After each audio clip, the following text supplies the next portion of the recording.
আসসালামু আলাইকুম everyone, welcome back to my new blog video. I hope সবাই ভালো আছেন, সুস্থ আছেন। আমরাও আলহামদুলিল্লাহ ভালো আছি। আজকে সকাল সকাল ঘুম থেকে উঠে দেখছিলাম যে কিচেনে অনেকগুলো ফ্রুটস, আর এটা ছিল একদমই গাছ পাকা কাঁঠাল। তো কাঁঠালটা আমি ভেঙে নিয়েছি। ভাঙার পর এইগুলোই হয়েছিল, মানে কাঁঠালের যেই কোষগুলো ছিল এতটুকুই হয়েছে। তো সবাইকে সকালে নাস্তা দিয়ে বাচ্চাদেরকে নিয়ে স্কুলে চলে আসছি। আর প্রতিদিনের মতো আমরা বাচ্চাদেরকে দিয়ে সবাই মিলে কুটুম বাড়িতে চলে আসছি সকালে নাস্তা করার জন্য। তো সবাই মিলে আজকে আমরা এক একজন এক একটা ভাবি এক একটা মানে আইটেম নিয়ে আসছিল, খাবারের আইটেম। তো আমি নিয়ে আসছিলাম কাঁঠাল, একটা ভাবি নিয়ে আসছিল, মানে উনি নিজে বানিয়ে নিয়ে আসছিল ড্রাই কেক। এরপর আরেকটা ভাবি নিয়ে আসছিল, ভাবির হাজব্যান্ড মানে বগুড়া থাকে, ওইখান থেকে দই নিয়ে আসছিল। তো ওই দইটা সবার জন্য নিয়ে আসছিল ভাবি।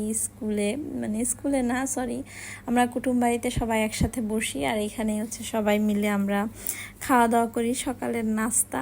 তো এরপর দইটা অনেক মজা লেগেছিল আমার কাছে, আর ভাবি তো সবার জন্য নিয়ে আসছিল কষ্ট করে, তাই সবাই মিলে খেয়েছি, আর অনেক মজা ছিল। এরপর আমরা নাস্তা অর্ডার করে দিয়েছিলাম। আজকে পরোটা, তারপর ডাল ভাজি, এগুলি অর্ডার করেছি। তো সব ভাবিরা মিলে একসাথে এখন সকালের ব্রেকফাস্টটা করে নিচ্ছিলাম। প্রতিদিন আমরা নান, পরোটা, ডাল ভাজি এগুলোই খাই। আজকে আরেকটা ভাবি বাঁধাকপি আলু দিয়ে চিংড়ি মাছ দিয়ে রান্না করে নিয়ে আসছিল, ভাজি বানিয়ে নিয়ে আসছিল। এই ভাজিটা অনেক টেস্ট হয়েছিল। তো আজকে সবাই মোটামুটি এক একজন এক একটা নিয়ে আসছে বাসা থেকে। তো আজকে তো আমাদের ভরপুর সকালের নাস্তা ছিল, মানে একদম ফুল পেট ভরে গিয়েছিল আজকে নাস্তা করে। আমরা তো অল্প কিছু অর্ডার করেছিলাম, যেহেতু সবাই অনেক কিছু নিয়ে আসছিলাম। দেন কুটুম বাড়িতে আমরা বসে বসে অনেক মজার মজার খাবার খেয়েছি আজকে, আর খুবই ভালো লেগেছিল আজকে আমাদের। এরপর বাচ্চাদেরকে নিয়ে বাসায় চলে আসছি, আর আমি না একটা ভ্যান থেকে অনেকগুলো গাছ কিনে নিয়ে আসছি। এই ভাইয়াটা আমাকে প্রতিদিনই গাছ দেয়। এরপর আমি ফ্রেশ হয়ে কিচেনে চলে আসছি, আর এখানে আজকে আমি ডাল রান্না করছি। তারপর দেশি মুরগি দিয়ে কাঁঠালের বিচি দিয়ে রান্না করব। কাঁঠালের বিচি যেহেতু এখন মোটামুটি কাঁঠাল বাসায় আনা হচ্ছে, তাই কাঁঠালের বীজগুলো শুকিয়ে রেখে দেই। দেন আমি মুরগি, তারপর শুটকি এগুলোতে দিয়ে রান্না করি। তো এদিকে আমার ডালটাও হয়ে গিয়েছে, আর কাঁঠালের এই বিচিগুলো খালা খুব সুন্দর করে পরিষ্কার করে দিয়েছিল। এরপর আমি মাংসটাকে কষিয়ে দেন এর মধ্যে কাঁঠালের বিচিটা দিয়ে দিয়েছি। কাঁঠালের বিচিটাও সিদ্ধ হতে অনেক সময় নেয়, তাই আমি হাফ যখন কষিয়ে নিয়েছিলাম চিকেনটা, তখন কাঁঠালের বিচিটা দিয়ে দিয়েছিলাম। তো এরপর আমি এখন ডালের বাগার দিব। বাগারের জন্য পেঁয়াজ আর রসুনটা ভেজে নিচ্ছি।